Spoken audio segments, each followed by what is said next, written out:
Hey everyone, welcome back to another video. Today we will be discussing Wingie review. Is this flight booking platform worth it or not?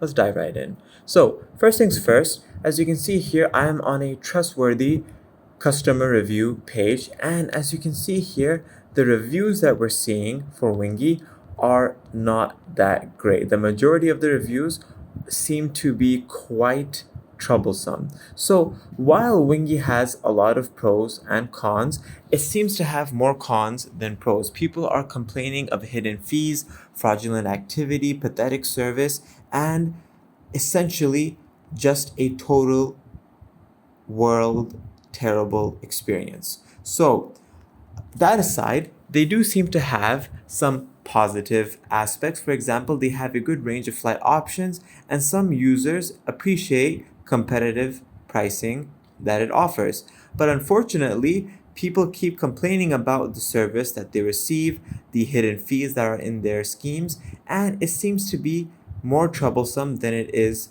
worthwhile. So, in my personal opinion, I'd like to recommend to everybody that Wingie, as great as it may seem, may not be entirely worth it.